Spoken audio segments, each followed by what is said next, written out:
denunciate così Zaia alle opposizioni in Commissione Sanità assieme ai tecnici ripercorsi 15 mesi di emergenza. Il retroscena ha raccontato l'ispezione del NAS per le mascherine made in Veneto. Flor, lo studio di Crisanti non aveva valore clinico.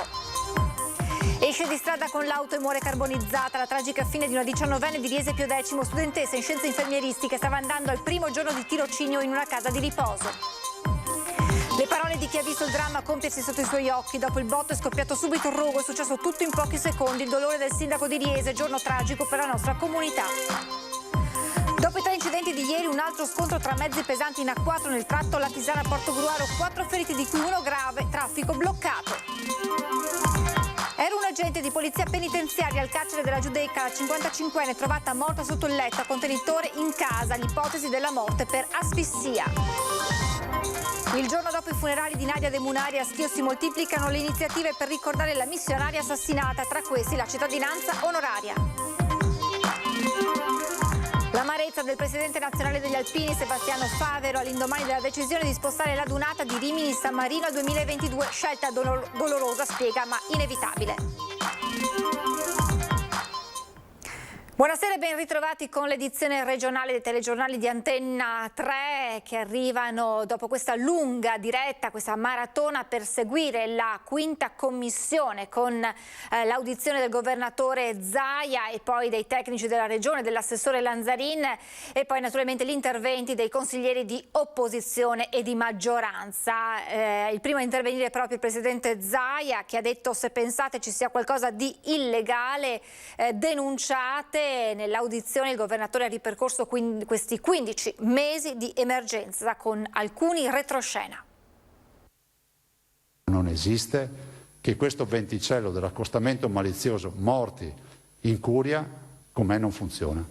Quindi, chiuso il consiglio, andate in procura e abbiate le palle di fare una denuncia. Si rivolge direttamente alle forze di opposizione Luca Zaia nel suo intervento in quinta commissione Sanità Venezia. Lo fa al termine di una settimana infuocata dal punto di vista politico, iniziata con la trasmissione Report sulla gestione della seconda ondata pandemica con relative polemiche e proseguita con la notizia dell'inchiesta aperta dalla Procura della Repubblica di Padova sull'efficacia dei test rapidi e relativa fornitura. L'excursus di Zaia parte dal 21 febbraio 2020, data del primo focolaio di Vo e della prima riunione della task force. È qui che scatta la fase delle scelte. La prima, più volte citata dal Presidente, riguarda la decisione di fare oltre 3.000 tamponi sulla popolazione. Compriamo la prima macchina suggerita dal professor Crisanti, questo sì è merito suo, per fare i tamponi.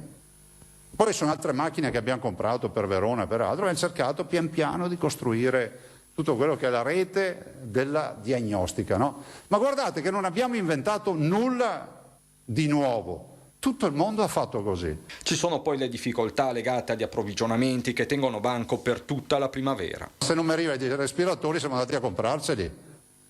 Come siamo riusciti a portare le mascherine? E a proposito di mascherine, Zaia rivela un retroscena. Trovo un imprenditore illuminato, che è Fabio Franceschi di Grafica Veneta, che se ne regala quasi 15 milioni. Il risultato? Sono venuti in asso.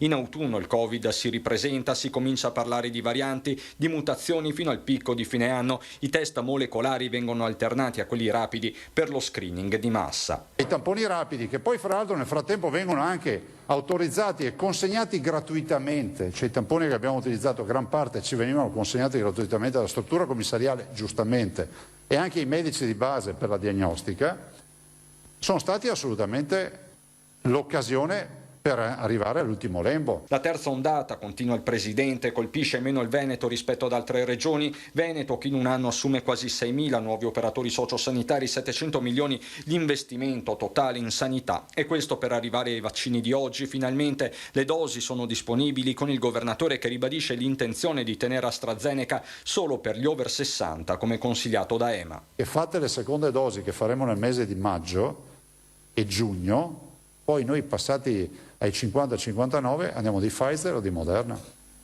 Non è vero che si può utilizzare, o meglio è vero che si può utilizzare, ma anche è vero che è raccomandato sopra i 60 anni. Per Zaia il contenimento della pandemia quindi è vicino. La mia visione è quella che noi, se riusciamo a mettere in sicurezza tutti gli over 60, i maschi sopra i 65 anni e le donne sopra i 75, abbiamo messo in sicurezza il 90% del problema con i vaccini.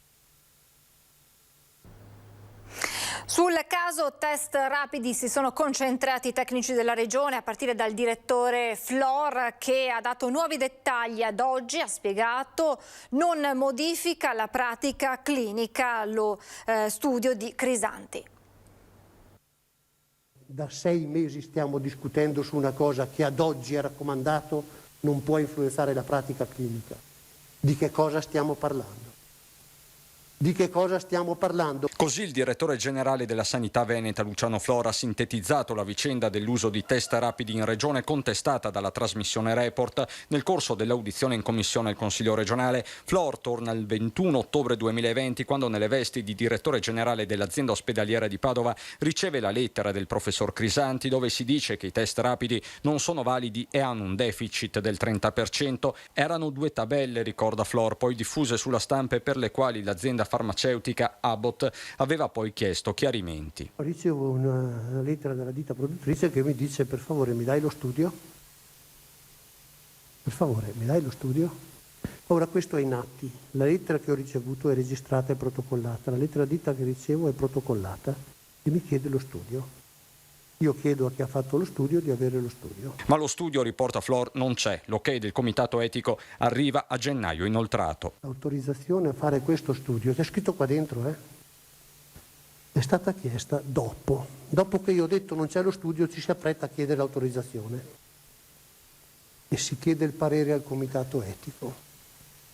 E il comitato etico si riunisce il 17 dicembre e dà l'autorizzazione il 13 gennaio. Non sono date che mi invento, sono scritte qua dentro. Lo studio viene anche messo su questa piattaforma in attesa di pubblicazione, si chiama pre-stampa, pre-print. E tuttora giace, almeno fino a stamattina. A smontare la tesi del professor Crisanti anche Antonia Ricci, direttrice dell'Istituto Zooprofilattico delle Tre Venezie, per cui non c'è correlazione fra mutazione e uso dei test. Non solo, Ricci ricorda le linee guida del Ministero della Salute del 30 ottobre 2020, dove si dice che è consigliato usare i test antigenici in situazioni dove ci sia un'elevata prevalenza nella popolazione e in contesti ad alto rischio, con conferma dei positivi con test molecolare. Ancora in corso intanto, anche in questi minuti, le repliche dell'opposizione in Commissione Salute. Allora sentiamo alcuni passaggi. Abbiate le palle di andare in procura. Io le palle le ho. Ma sinceramente di andare in procura non mi interessa. Il tema, torno, è politico.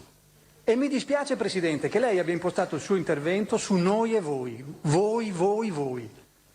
Io non ci sto a questo. Qui non c'è un noi e un voi, c'è solo un noi. L'obiettivo per cui abbiamo chiesto questa audizione e l'obiettivo per cui ci vogliamo confrontare su questo è perché a noi, quanto a tutti, sta a cuore una cosa: la salute delle persone e il superamento di questo momento drammatico. E oggi abbiamo sentito dall'oste che il vino è buono. Non ci potevamo aspettare niente di diverso, ma purtroppo il tema è un altro. Il vino è aceto. Cioè i dati ci mostrano, e questa è la curva dei contagiati, che il Veneto tra ottobre e gennaio ha avuto un andamento totalmente al di fuori di qualsiasi aspettativa. Noi non volevamo un aspetto tecnico, assolutamente. Fosse stato così, avremmo chiesto la 5ª commissione con l'assessore e i suoi tecnici. Perché le decisioni sono tutte di tipo politico. E su questa lunga giornata in 5ª commissione in regione verte il sondaggio che vi presentiamo questa sera. Il quesito al quale vi chiediamo di rispondere è questo: Covid, commissione e tamponi. Ha ragione Zaia, se la vostra risposta è sì, il numero è lo 0422 16 26 691. 0422 16 26 690 invece, se la vostra risposta è no, la chiamata è gratuita. Anche se sentite occupato, non preoccupatevi, perché la vostra risposta verrà correttamente registrata. È sufficiente infatti uno squillo perché questo avvenga. E il mondo della scienza si è unito a sostegno del professor Crisanti, al centro di un'indagine per diffamazione per un suo studio sui tamponi rapidi antigenici. 40 scienziati italiani hanno sottoscritto una lettera a sostegno del professor Andrea Crisanti, il direttore della microbiologia dell'azienda ospedaliera di Padova, indagato dalla procura per diffamazione per le sue critiche ai test rapidi anti-Covid dopo un esposto fatto dal direttore di Azienda Zero, il braccio operativo della Regione in materia di sanità. Il primo firmatario di questa lettera è il noto farmacologo Silvio Garattini. Se la denuncia si riferisce alla libertà del professor Crisanti di discutere pubblicamente le sue osservazioni, è scritto nel testo, riteniamo che la stessa possa costituire un pericoloso precedente avverso la libertà della ricerca scientifica e offriamo a Crisanti il nostro sostegno. Nel suo studio iniziato durante la seconda ondata della pandemia, il professor Crisanti sostiene come i test antigenici usati in Veneto come tracciamento dei contagi tra settembre e ottobre 2020 avessero un'elevata percentuale, circa il 30%, di falsi negativi, rilevando nello stesso periodo un incremento di infezioni da Covid nelle RSA. La lettera pro Crisanti, firmata da 40 scienziati, spiega inoltre che la tesi del virologo rientra nella normale prassi scientifica della formulazione di un'ipotesi di lavoro e in quanto tale verificabile o smentibile attraverso ulteriori studi.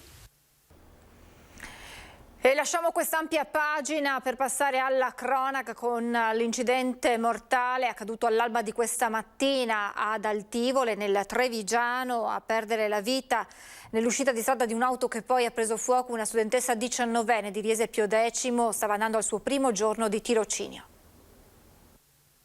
La tragedia si è consumata alle prime luci dell'alba, intorno alle 5:30, lungo questa strada, via degli Alpini, a San Vito di Altivole. Elisa Girolametto, 19 anni, studentessa di infermieristica all'Università di Padova, è al volante della sua Fiat Punto. Era partita dalla sua casa di Riese Pio X per raggiungere Montebelluna. Oggi, infatti, era il suo primo giorno di tirocinio alla casa di riposo Umberto I. Pochi istanti e il dramma.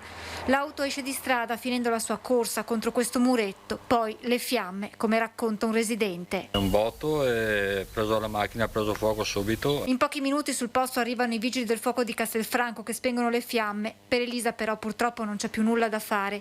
Le indagini per ricostruire le cause dell'incidente affidate ai carabinieri di Riese Pio X. Di quanto accaduto prima ancora che facesse giorno restano i segni sul luogo della tragedia. Nel fossato le tracce delle fiamme, l'odore acre che non si è ancora dissolto. Vicino al muretto qualcuno ha lasciato un mazzo di fiori e una piantina per ricordare Elisa e una vita che si è spezzata troppo presto. Lo shock per quanto accaduto è forte anche tra chi abita in zona, come nel caso di queste due signore che vivono a pochi passi dal luogo del dramma e che hanno deciso di depositare una pianta di fiori bianchi a ricordare la studentessa 19enne. La voce rotta dalle lacrime, non ci sono parole, ci dice una di loro. Anche chi non ha avuto la fortuna di conoscere Elisa ora è profondamente colpito per la sua morte prematura. Grazie al segno, sì. Quello di oggi è un giorno tragico per Riese Pio X, così il sindaco Guidolin racconta di una comunità sotto shock per la morte di Elisa.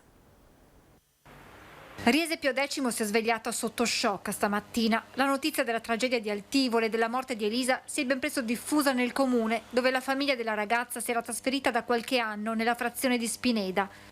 La studentessa viveva con il papà, originario di Venezia, e la mamma, entrambi 48enni, e con le due sorelle di qualche anno più piccole.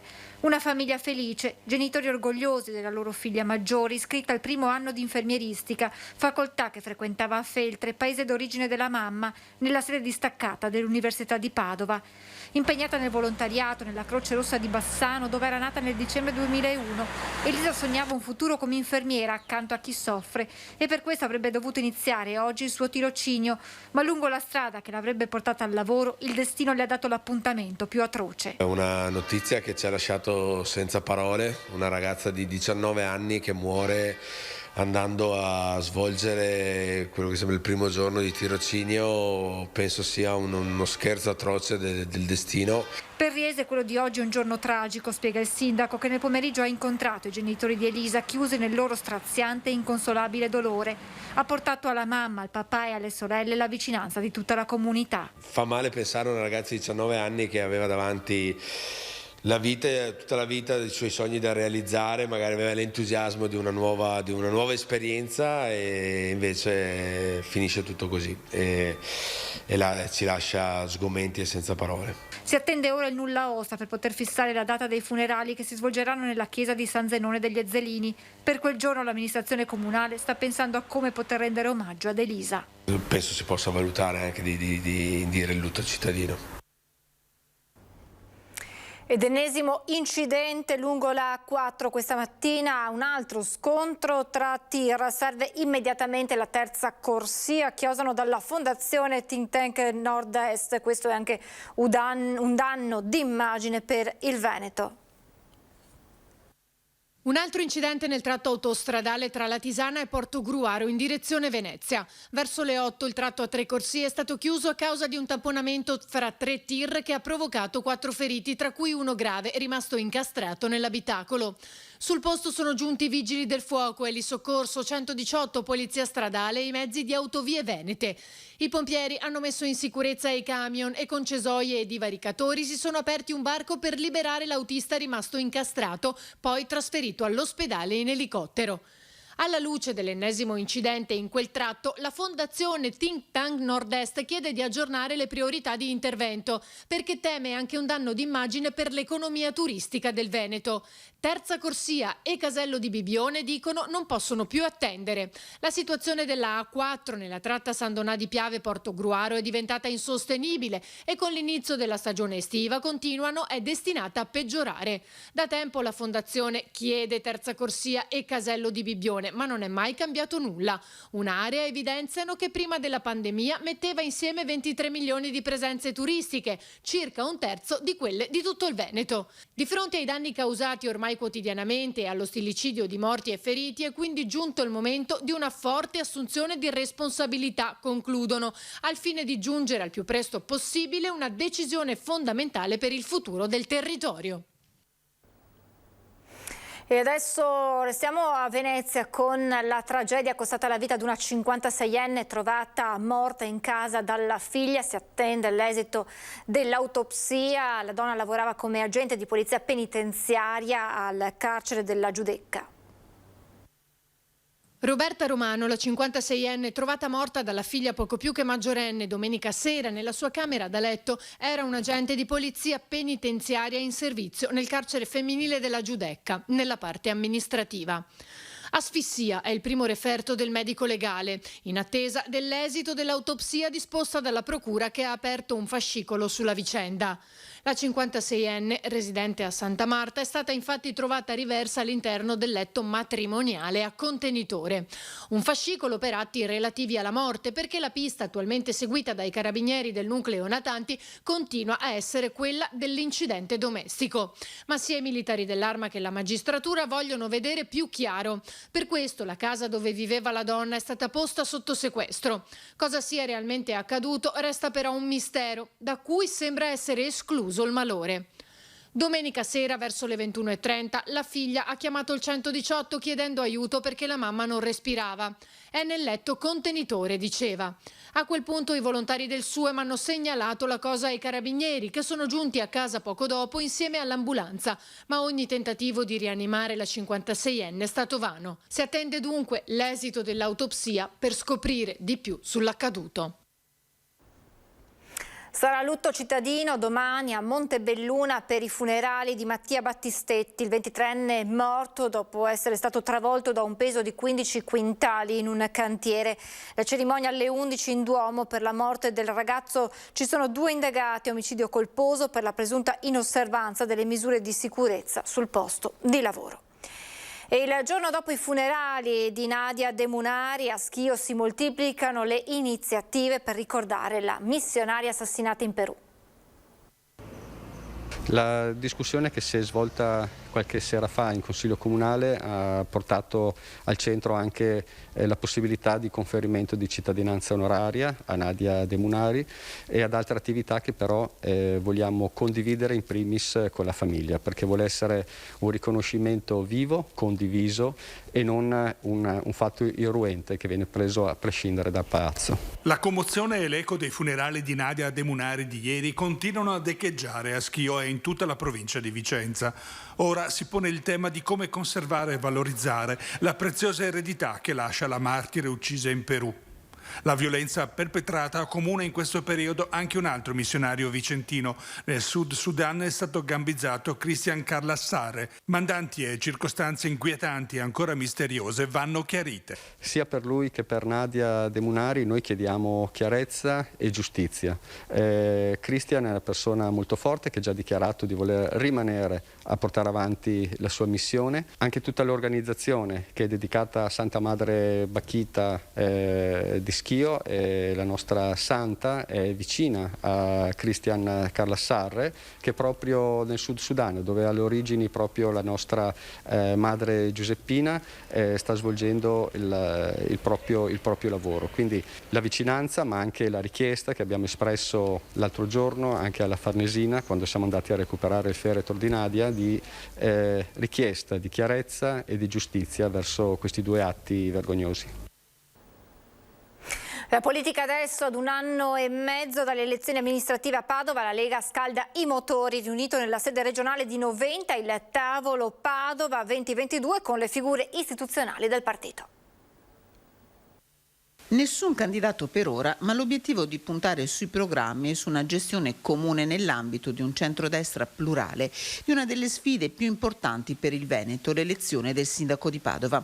Padova 2022, in nome del tavolo riunito per la prima volta nella sede regionale della Lega Noventa Padovana. Il tavolo Padova 22 è il tavolo degli istituzionali della città di Padova, quindi dei consiglieri regionali e dei parlamentari della città. Abbiamo deciso di riunirci, di fare squadra. L'anno prossimo ci aspetta questa importante sfida amministrativa per poter tornare a guidare la città. Lo faremo con tutte le nostre forze, con tutta l'energia che questo partito può dare alla città di Padova, e lo faremo soprattutto in sinergia. Per ora nessun candidato ufficiale, si parte dai programmi, spiega Alberto Stefani.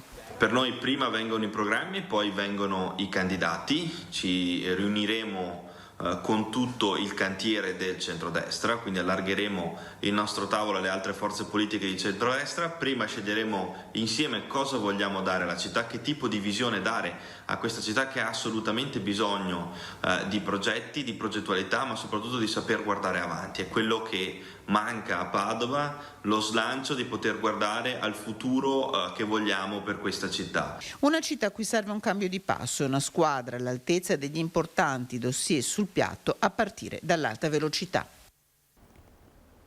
I grandi eventi degli alpini rinviati al 2022, una decisione che era nell'aria e ora è arrivata all'ufficialità. Una decisione che era nell'aria, adesso è ufficiale. Il Consiglio nazionale degli alpini ha deciso di rinviare all'anno prossimo la 93esima adunata generale, quella che si sarebbe dovuta svolgere proprio quest'anno a maggio fra Rimini e San Marino. Dicevamo una decisione che era nell'aria. Di questa ufficialità e dei nuovi progetti, dei programmi futuri del Corpo Nazionale degli Alpini ce ne parla il Presidente Sebastiano Favero. Sì, purtroppo abbiamo dovuto prendere a malincuore questa decisione. Il rischio di qualche focolaio poteva esserci e noi come alpini, che siamo impegnati fin dall'inizio di questa pandemia e anche oggi con le vaccinazioni, non volevamo certamente essere il veicolo di una ripresa, diciamo, della pandemia stessa. Abbiamo pensato che era molto più opportuno spostare tutto e far slittare tutto di un anno. Conseguentemente anche tutte le grandi manifestazioni della nostra associazione slitteranno di un anno. Il 2021, per quanto ci riguarda, le manifestazioni, diciamo, storiche importanti come l'Ortigara, come per noi il Grappa, il Tomba, come l'Adamello, saranno manifestazioni strettamente diciamo, contenute in termini di numero, ma come l'abbiamo fatto nel 2020 una piccola rappresentanza sarà su questi appuntamenti, perché sono per noi gli appuntamenti fondamentali. Vi ricordo questa sera alle 21:15 l'appuntamento con Ring, ospiti l'onorevole Gian Antonio D'Arè, europarlamentare della Lega, Cristian Ferrari, segretario della CGIL Veneto, e poi l'onorevole Luca De Carlo di Fratelli d'Italia, Marco Bonet, giornalista del Corriere del Veneto, e Roberto Rizzo, imprenditore. Appuntamento dunque alle 21:15 con Ring. È tutto, vi lascio le previsioni del tempo. Grazie per averci seguito, buona serata.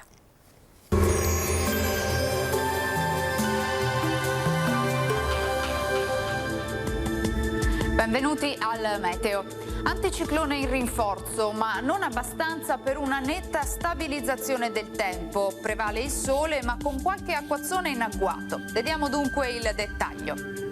Sul Veneto contesto per lo più stabile. La grafica di mercoledì 5 maggio ci mostra una situazione buona. La giornata sarà caratterizzata infatti da un ampio soleggiamento. Aumento dell'instabilità a partire dal pomeriggio con addensamenti e locali rovesci sulle zone montane, pedemontane e sulla pianura più settentrionale.